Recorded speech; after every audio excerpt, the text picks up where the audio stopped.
साथियों, आज के टॉपिक में राष्ट्रीय प्रेस दिवस पर हम लोग निबंध लिखेंगे 3000 शब्दों का। तो चलिए स्टार्ट करते हैं। सबसे पहले प्रस्तावना लिखेंगे।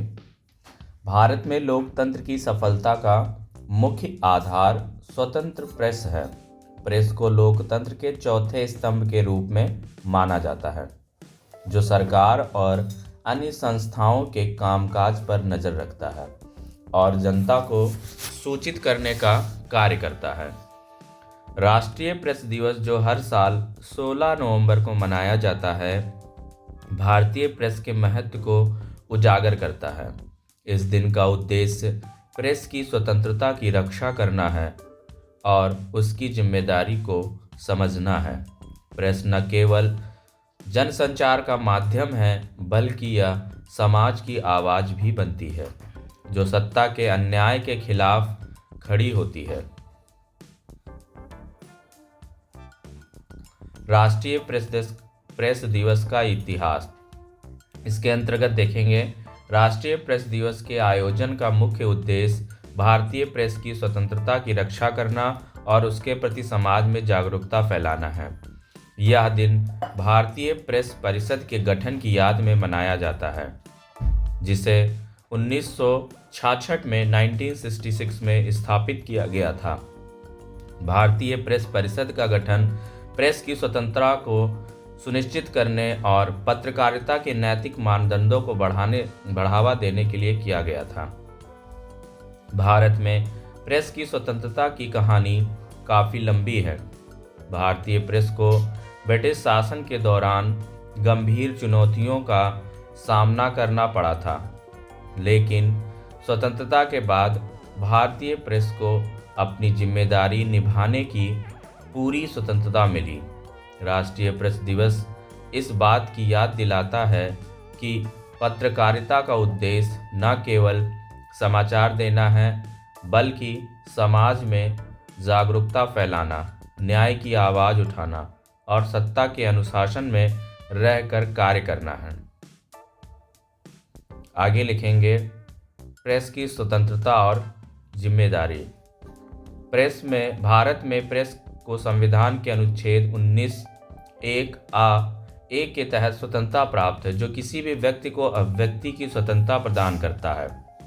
प्रेस की स्वतंत्रता लोकतंत्र में एक अनिवार्य तत्व है, क्योंकि यह न केवल सरकार की नीतियों पर सवाल उठाने का अधिकार देती है, बल्कि नागरिकों को सूचित करने का कार्य भी करती है। प्रेस की यह स्वतंत्रता नागरिकों को जागरूक करती है और समाज में आवश्यक सुधारों की दिशा तय करती है। आगे लिखेंगे, हालांकि प्रेस की स्वतंत्रता केवल अधिकार नहीं, बल्कि जिम्मेदारी भी है। प्रेस को हमेशा संतुलित, निष्पक्ष और तथ्यपूर्ण जानकारी प्रदान करनी चाहिए।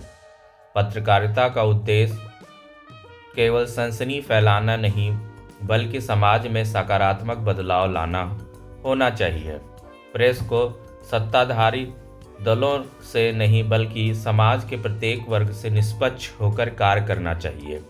प्रेस की स्वतंत्रता का दुरुपयोग होने पर समाज में अव्यवस्था और गलत सूचना फैल सकती है, जो लोकतंत्र के लिए खतरनाक हो सकता है। भारतीय प्रेस परिषद की भूमिका। भारतीय प्रेस परिषद का गठन पत्रकारिता के नैतिक मानदंडों की रक्षा करने और प्रेस के अधिकारों की रक्षा करने के उद्देश्य से किया गया था। यह परिषद पत्रकारों और मीडिया हाउसों के बीच विवादों का समाधान करती है। यह सुनिश्चित करती है कि पत्रकारिता का कार्य निष्पक्ष और सत्य आधारित हो।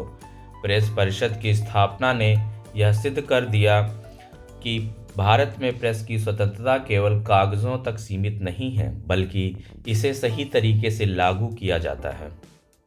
भारतीय प्रेस परिषद यह सुनिश्चित करती है कि मीडिया संस्थानों द्वारा प्रकाशित सामग्री समाज के हित में हो और किसी प्रकार के पक्षपाती रवैये या गलत सूचना से बचा जाए। परिषद के माध्यम से पत्रकारिता के मानदंडों को सख्ती से लागू किया जाता है, ताकि समाज में सटीक और सच्ची जानकारी पहुंच सके। इसके अलावा परिषद प्रेस के मामलों में सुधारों का प्रस्ताव भी करती है ताकि मीडिया अपने दायित्वों को सही तरीके से निभा सके। प्रेस की स्वतंत्रता पर प्रतिबंध। हालांकि प्रेस को संविधान द्वारा स्वतंत्रता दी गई है, फिर भी कुछ परिस्थितियों में प्रेस की स्वतंत्रता को सीमित किया जा सकता है। प्रेस पर प्रतिबंध उस समय लगाया जा सकता है जब किसी सामग्री से राष्ट्रीय सुरक्षा को खतरा हो या जब किसी लेखन से समाज में अशांति फैलने का खतरा हो। यह प्रतिबंध संविधान के अनुच्छेद 19(2) के तहत किए जाते हैं, जो प्रेस की स्वतंत्रता के साथ साथ समाज के अन्य महत्वपूर्ण हितों की रक्षा करने की अनुमति देता है। भारत में आपातकाल के दौरान प्रेस पर जो प्रतिबंध लगाए गए थे, वे लोकतंत्र के लिए एक काला अध्याय थे। प्रेस की स्वतंत्रता पर इस प्रकार के प्रतिबंध ने यह स्पष्ट कर दिया कि प्रेस को स्वतंत्र रूप से काम करने के लिए एक मजबूत लोकतंत्र की आवश्यकता होती है। ऐसे प्रतिबंधों से यह भी स्पष्ट होता है कि प्रेस की स्वतंत्रता का दुरुपयोग समाज में अव्यवस्था और असहमति का कारण बन सकता है। डिजिटल मीडिया और प्रेस। आजकल के डिजिटल युग में मीडिया और पत्रकारिता का स्वरूप पूरी तरह से बदल चुका है। Social media platforms, news websites और ब्लॉग्स ने पत्रकारिता को और भी सुलभ और लोकप्रिय बना दिया है। डिजिटल मीडिया ने न केवल सूचनाओं को तेज़ी से फैलाने का काम किया है, बल्कि यह जनता को भी सक्रिय रूप से खबरों में शामिल करता है। लेकिन इस डिजिटल युग में मीडिया की जिम्मेदारी और भी बढ़ गई है। सोशल मीडिया पर फैलने वाली अफवाहों और फेक न्यूज़ ने पत्रकारिता की निष्पक्षता और सत्यता पर सवाल उठाए हैं। प्रेस को अपने कंटेंट को सही और सत्य आधारित रखना चाहिए ताकि समाज में भ्रम की स्थिति उत्पन्न न हो। इसके साथ ही डिजिटल मीडिया में व्यक्तिगत गोपनीयता और स्वतंत्रता का उल्लंघन भी हो सकता है, जिसे नियंत्रित करना आवश्यक है। प्रेस की भूमिका समाज में। प्रेस केवल एक समाचार माध्यम नहीं, बल्कि यह समाज में जागरूकता और शिक्षा का महत्वपूर्ण साधन है। प्रेस का कार्य केवल सूचनाएं प्रदान करना नहीं, बल्कि समाज में बदलाव लाना भी है। यह उन मुद्दों पर प्रकाश डालता है जिन्हें अन्यथा नज़रअंदाज किया जाता है, जैसे महिलाओं के अधिकार, पर्यावरणीय समस्याएं, भ्रष्टाचार और मानवाधिकार। प्रेस समाज में एक ऐसे मंच के रूप में कार्य करता है जहां हर वर्ग को अपनी आवाज़ उठाने का मौका मिलता है। प्रेस समाज के दबे कुचले वर्गों की आवाज़ बनता है और उनके मुद्दों को उठाता है। यही कारण है कि प्रेस को लोकतंत्र का चौथा स्तंभ माना जाता है। प्रेस समाज को एक जागरूक नागरिक के रूप में ढालने में मदद करता है, जो अपने अधिकारों और कर्तव्यों को समझता है। निष्कर्ष।